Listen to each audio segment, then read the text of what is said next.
I don't. I, I'm going to finish this tape, and you have to put the two together to understand it.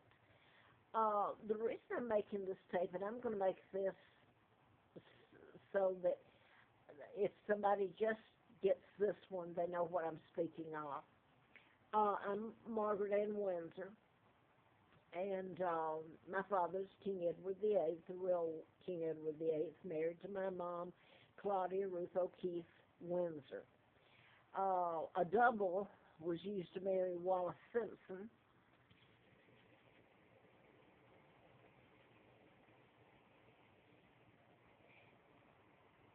That's my dad. That's Georgia O'Keefe, my aunt. I don't have a picture of my mom. They don't even acknowledge her. Hardly history doesn't, much less being the real queen mother, real queen married to my father. So, and my Uncle George, Elizabeth's father, became the illegal monarch.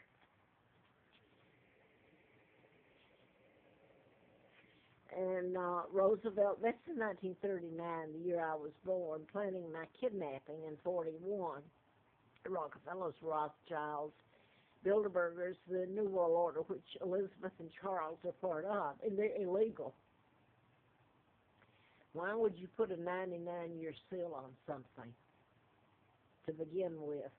But I found out about it in my kidnapping in 83 when I had been in a political campaign, and it was after I was flown to Larry Flynt's because he had been shot in Lawrenceville while I was writing a book about mind control and programming.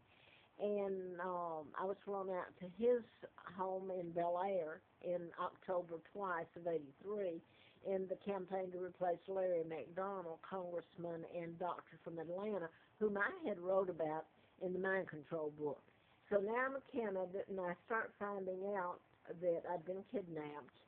And I'm going to skip here to what a point I wanted to make in this. So that's illegal lineage. They're not the monarch. That was a good word, hijacked it, because that's exactly what they did. And the crimes that have been committed against Great Britain, against me, my children, my mom and dad, and the Germans. So what I wanted to say here was that when I got on the bus from Nashville, Madison, and came up here to Roanoke in October of 86, there was hardly anybody on the bus. And part of the way, there was just myself and a British lady who made herself known to me, and she said that my father was still alive, and that's October the 20th of 86.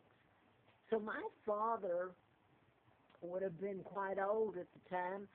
I was born in 39, and my father was 45, the best that I can figure out, and my mom was 40. So this is fast forwarded to 86. So my father would have been up there in years.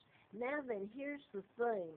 When I got off in Roanoke, I had to get off before I got to Roanoke in Abington, because that's as far as my bus ticket went, and I had no money and no access to money. It's like being shut down, period, no job, no nothing. I got off, and so the lady from Britain was still on the bus and went on here to Roanoke. So the sheriff there gave me a ticket, bus ticket on in. I got here in Roanoke at 3 o'clock in the morning, and the bus station was dark, and I think that would have been Trailways, not Greyhound back then. And I went in the bus station, and I was scared to death. Where am I going to go? Is the bus station even open? I have no money. I don't know this town. I walked in, and the lady, British lady, was the only one in there, and the lights were dim. And she said to me, she says, we'll come back and get you here. And I started crying, and I went to the restroom, and when I came back out, she was gone.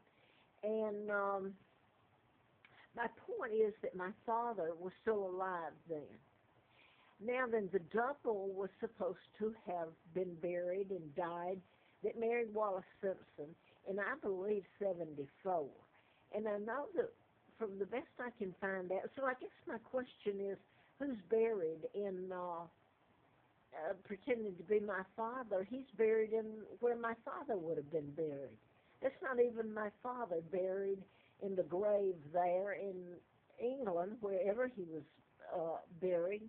I do know that they tried to not let Wallace Simpson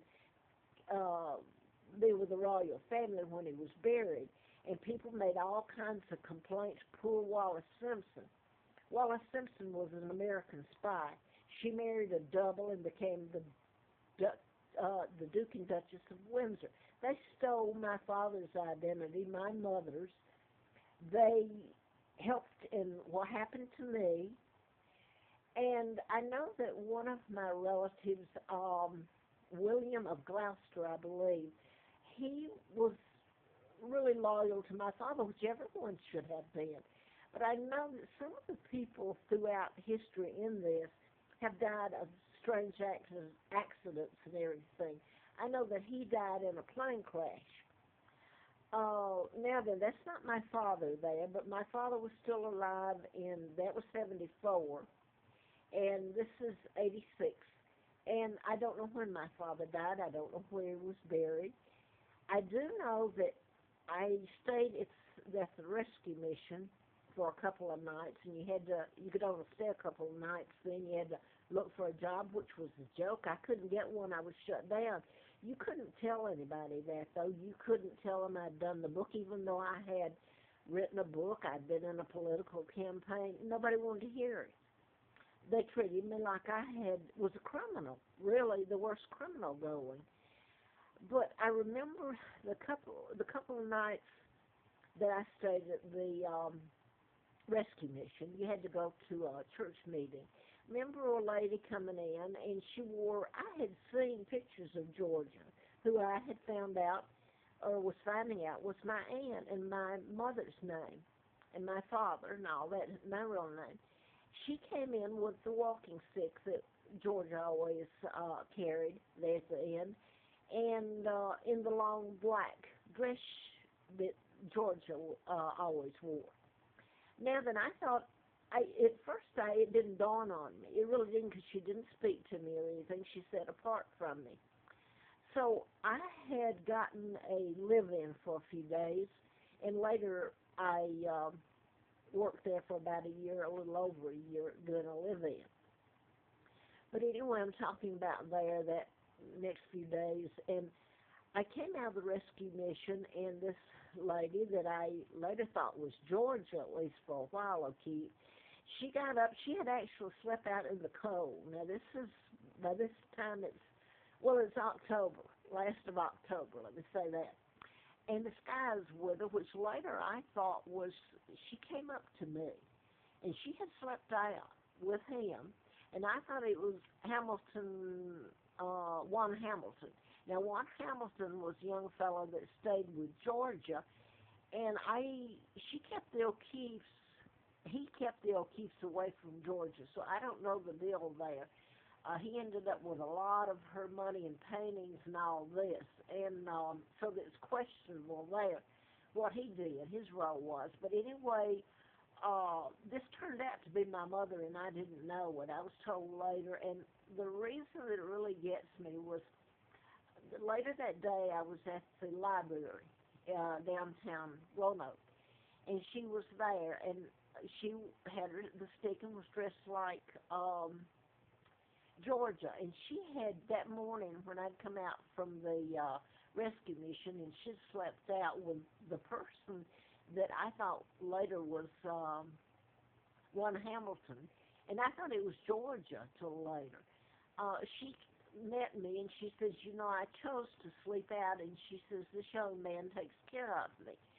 So later that day, I was in the library, and I believe this was a few days later, because I managed to work for Mrs. Kidd and made just a few bucks, and later I worked for over a year for her, live-in. That's all I could get.